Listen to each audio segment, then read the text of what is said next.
नमस्कार मंडळी, the one with art या माझ्या चॅनलमध्ये पुन्हा एकदा आपलं सर्वांचं हार्दिक स्वागत। आज आपण ही छानशी डिझाईन करणार आहे। दिसायला खूप सुंदर दिसते, तर बघूया, करूया सुरुवात या कलाकृतीला।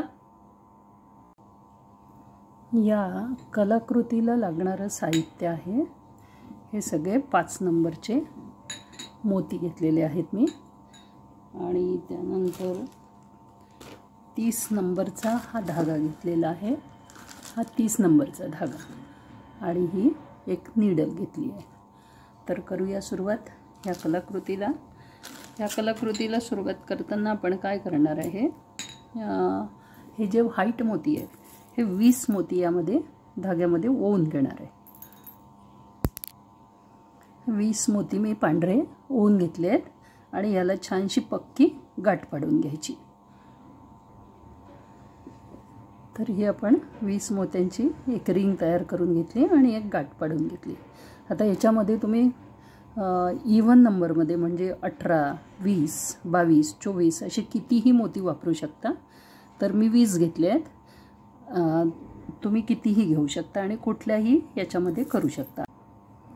तर हे आपण 3, त्याच्यानंतर हे 14 पिवळे मोती ओवून घेतले आहेत आणि 3 पांढरे आहेत। आता मी हा धागा ह्या 2 मोत्यानंतर काढून घेते, इथून काढून घेते।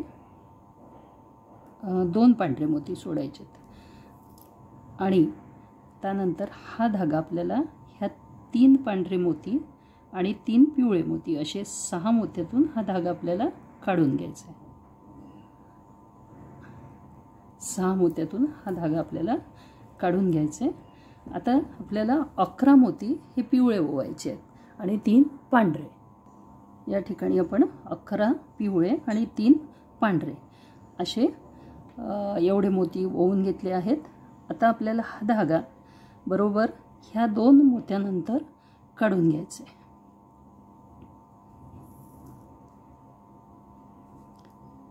म्हणजे प्रत्येक पाकळीच्या मध्ये आपल्याला 2-2 व्हाईट मणी यायला हवेत। अशा आपल्याला 10 पाकळ्या करायच्या आहेत। तर मी ह्या पूर्ण पाकळ्या करते आणि मग पुढची डिझाईन तुम्हाला दाखवते।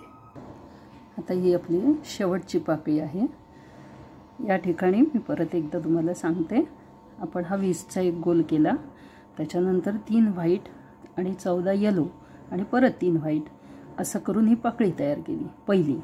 दुसरी पाकळी करताना आपण 11 पिवळे आणि 3 पांढरे घातले। आता ही शेवटची पाकळी आहे, त्याच्यामुळे इकडचे 3 आणि इकडचे 3 असे 6 जर 14 मधले मायनस केले तर आपल्याला फक्त 8 मणी ओवून घ्यायचे आहेत। दुसरी गोष्ट अशी की जेव्हा हे खालचे 3 आहेत त्या ठिकाणी तुम्ही जोडमणीसुद्धा वापरू शकता, पण वरती मात्र जे मणी पाकळीच्या स्वरूपात हा राऊंड आला आहे या ठिकाणी कुठलाही जोडमणी यूज करू नका। तर आता हे आपले झाले आहेत 8 मणी आपल्याला ओवून घ्यायचे आहेत। हे 8 मणी मी ओवून घेतले आणि हा एवढा पार्ट आपला कंप्लीट झाला। आता आपण पुढच्या पार्टकडे वळू, ही पाकळी पूर्ण करून घेऊ आणि पुढच्या पार्टकडे वळू। सुई आपल्याला वर काढून घ्यायची आहे, खालून वर न्यायची आहे आणि मग आपण पुढच्या भागाला सुरुवात करू। तर अशा ह्या आपल्या 10 पाकळ्या तयार झाल्या आहेत। आता ही नीडल आपल्याला या ठिकाणावरून इकडे बाजूला पांढऱ्या मण्यातून काढायची आणि वर घेऊन जायची आहे। या ठिकाणी मी मुद्दाम 30 नंबरचा धागा वापरला आहे, कारण मल्टिपल वेळेस म्हणजे बरेच वेळ आपल्याला एकाच मण्यातून धागा काढायला लागतो आणि जर 5 नंबरला आपण 40 नंबरचा धागा वापरला तर आपली पंचायत होऊ शकते। आता आपण या ठिकाणी इथपर्यंत आलेला आहे। आता आपण काय करणार आहे, या पाकळीचा हा जो राऊंड भाग आहे याच्यामधले ह्या 2 मण्यातून नीडल काढून घेणार आहे। अशा पद्धतीने फक्त 2 मण्यातून काढली। आता आपल्याला पिवळ्या आणि पांढऱ्या मण्याचं काहीच काम नाही आहे। आता आपण हे 2 कलरचे मणी या ठिकाणी यूज करणार आहे। तर या ठिकाणी मी काय करणार आहे, हे डार्क पर्पलचे मोती घेणार आहे आणि हे 3 मोती ओवून घेतले आहेत। 3 मोती ओवून काय करायचे, या ज्या मोत्यातून धागा निघाला आहे त्याच्या पुढचा एक मोती सोडून द्यायचा आणि त्याच्या पुढच्या 2 मोत्यातून नीडल काढून घ्यायची अशा पद्धतीने. आता परत 3 मोती ओवायचे आणि परत नीडल आपल्याला ह्या 2 मोत्यातून या पुढच्या 2 मोत्यातून नीडल काढून घ्यायची.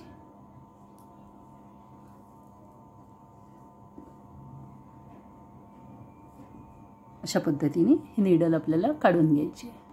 आता आपण इथे काय करणार आहे, हा जो जांभळा पर्पल कलरचा एक चौकोन केला आपण, त्याच्या पुढच्या एका मोत्यातून नीडल काढून एक काळ्या रंगाचा मोती मी या ठिकाणी ओवून घेणार आहे. आता या ठिकाणी काळ्या रंगाचा तुम्हाला वापरायचा नसेल तर तुम्ही दुसऱ्या कोणत्याही डार्क रंगाचा मोती या ठिकाणी वापरा, जेणेकरून त्या पाकळ्या वेगळ्या दिसल्या पाहिजेत. आता इथे काय करायचं, हा खालचा एक मोती सोडून द्यायचा आणि त्याच्या पुढच्या एका मोत्यातून नीडल काढून घ्यायची अशा पद्धतीने. इथे एक ही नीडल काढून घ्यायची म्हणजे ही पाकळी या ठिकाणी पॅक होते. परत आपल्याला 3 पर्पल घ्यायचेत, 1 2 आणि 3 पर्पल घेऊन परत एक पिवळा सोडून पुढच्या 2 पिवळ्यातून नीडल काढून घेतली मी. परत 3 पर्पल घालायचेत, 1 2 आणि 3 पर्पल घालून काय करायचं, परत नीडल पुढच्या एक मोती सोडून त्याच्या पुढच्या एका मोत्यातून काढून घ्यायचं. परत या ठिकाणी आपल्याला एक ब्लॅक मोती घालायचं आहे आणि सेम प्रोसेस रिपीट करायची. एक मोती सोडून द्यायचा पिवळा आणि त्याच्या पुढच्या मोत्यातून नीडल काढून घ्यायची. अशा पद्धतीने हा पूर्ण राऊंड आपल्याला कंप्लीट करायचा. आता आपल्याला ही पूर्ण पाकळ्या मी कंप्लीट करून घेतल्या. हा शेवटचा काळा मणी घालते मी आणि नंतर आपण पुढच्या स्टेपला सुरुवात करणार आहे. तर पुढच्या स्टेपला सुरुवात करताना काय करायचं, फक्त स्टेपची सुरुवात तुम्ही पाहिली की बाकीचं सगळं व्यवस्थित जमतं.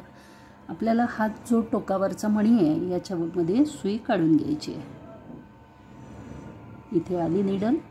आता टोकावरच्या या एका मण्यामध्ये सुई काढून घ्यायची आणि या ठिकाणी आता आपल्याला 5 मणी जांभळे घालायचे आहेत. 1 2 3 4 आणि 5.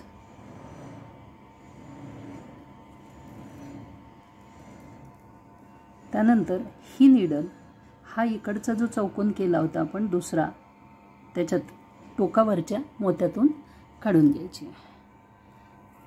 ही अशी आपण नीडल काढून घेतली. आता काय करायचं, या ठिकाणी हा लाईट पर्पल एक मोती मी घेतलेला आहे, त्याच्यामध्ये एक ब्लॅक टाकायचा आणि एक परत पर्पल टाकायचा आणि ही नीडल परत ह्याच टोकावरच्या मण्यामधून काढून घ्यायची. ही स्टेप आपल्याला आता परत रिपीट करत नाहीची आहे. म्हणजे इथे 5 पर्पल घ्यायचे आणि परत सेम मोती घेऊन ही पूर्ण डिझाईन आपल्याला कंप्लीट करायची आहे. तर ही स्टेप पूर्ण करते मी आणि परत दाखवते. तर आपले शेवटचे 3 मोती ओवतोय आपण. आता त्याच्या पुढची स्टेप आपल्याला करायची. आता ही नीडल कुठे काढणार आहे मी, हा जो चौकड्याचा एक मोती प्लस त्याच्या पुढचे 2 मोती असे 3 मोत्यातून ही नीडल मी काढून घेणार आहे. आता आपल्याला पुढची स्टेप करायची आहे.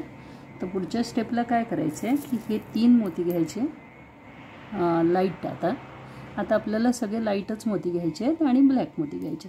हे 3 मोती घेऊन काय करणार आहे आपण, हा मधला मोती म्हणजे 5 मोती आहे त्याच्यापैकी 3 नंबरचा मोती, त्याच्या अगोदर सुई काढायची आणि तो मोती सोडून द्यायचा आणि त्याच्या पुढच्या ह्याच्यातून नीडल काढून घ्यायची. अशा पद्धतीने नीडल काढून घ्यायची. आता आपण काय करणार आहे, परत 3 लाईट पिंक मोती घ्यायचे आहेत आपल्याला आणि ही नीडल या काळ्या मोत्यातून परत काढून घेणार आहे आपण.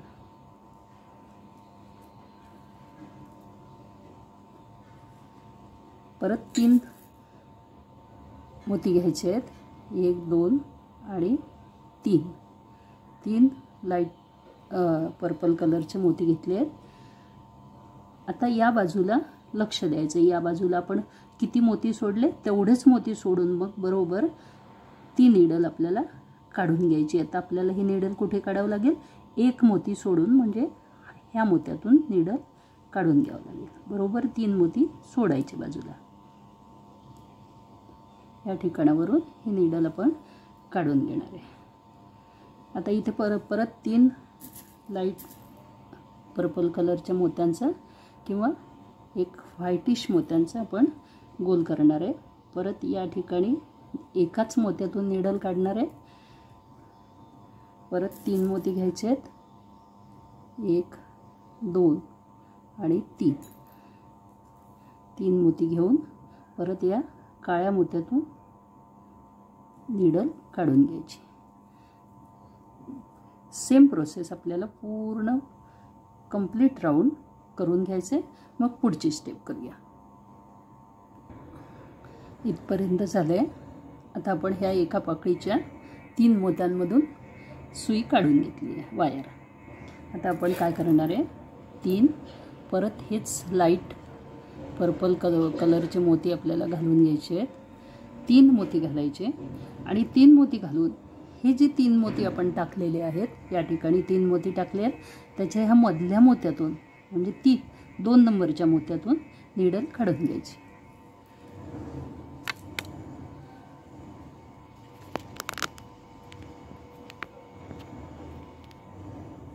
ही काढल्यानंतर काय करायचं, आता या ठिकाणी आपल्याला 2 ब्लॅक कलरचे मोती घ्यायचे आहेत. 1 आणि 2 ब्लॅक कलरचे मोती आपण याच्यासाठी घेतो की ती डिझाईनमध्ये दिसायला नकोत, म्हणून आपण ब्लॅक कलरचे मोती घेतो.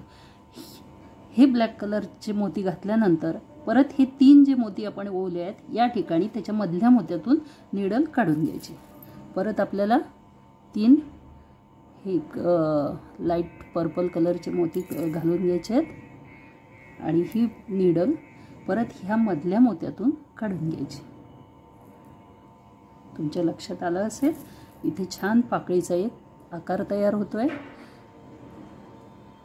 परत ह्या 3 मोत्यातून टाकायचं आणि ह्या मधल्या मोत्यातून नीडल काढून घ्यायची आणि काळे मोती तिथे घालायचे जिथे आपण या ठिकाणी काळे मोती घातले आहेत, त्याच्यावर ते काळे मोती आले पाहिजे, याची ती मार्क आहे. आत्ता जी डिझाईन झाली आहे ती पण छान दिसते, पण त्याला बेंड आलेला आहे. पण जेव्हा आपण हे पूर्ण आकार कंप्लीट करू त्यावेळेस याचं हे वाकलेला भाग हा निघून जाईल. तर हे पूर्ण आपण कंप्लीट करूया आणि मग तुम्हाला मी दाखवते. अशा रीतीने ही सुंदरशी डिझाईन तयार झाली आहे. हिला आता तुम्ही रांगोळी म्हणून यूज करू शकता. याच्यामध्ये छानसे कलर भरू शकता आणि याच्यामध्ये आणखी पण शेड आपल्याला वापरता येतात. आता मी हे जे घेतले आहेत हे सगळे 5 नंबरचे मोती आहेत. तुम्ही 6 नंबरच्या मोत्यामध्ये करू शकता. 4 नंबरच्या मोत्यामध्ये केली तर ती डिझाईन थोडीशी छोटी होईल, पण 5 नंबरच्या मोत्यामध्ये ती परफेक्ट दिसते मला असं वाटतं. पण 6 नंबरच्या मोत्यामध्ये केली तर कदाचित त्याला बेंड येऊ शकतो आणि पण मी ट्राय केलं नाही, त्याच्यामुळे मला सांगता येणार नाही. मी ह्या पद्धतीने ती रांगोळी तयार केली आहे. तुम्हाला आवडली तर नक्की लाईक करा. त्यानंतर जे या चॅनलला नवीन असतील, ज्यांना नवीन नवीन रांगोळ्या पाहायला आवडतात, त्यांनी ह्या चॅनलला सबस्क्राईब नक्की करा. तुम्ही निराश नक्की होणार नाही. त्याच्यानंतर सबस्क्राईब करून चालणार नाही, बेल आयकॉनही तुम्हाला प्रेस करावं लागेल, जेणेकरून तुम्हाला नोटिफिकेशन माझ्या सगळ्या डिझाईनचे मिळायला मदत होईल. अशाच प्रकारच्या नवनवीन डिझाईनसोबत भेटूया पुढील वेळी. तोपर्यंत धन्यवाद आणि नमस्कार.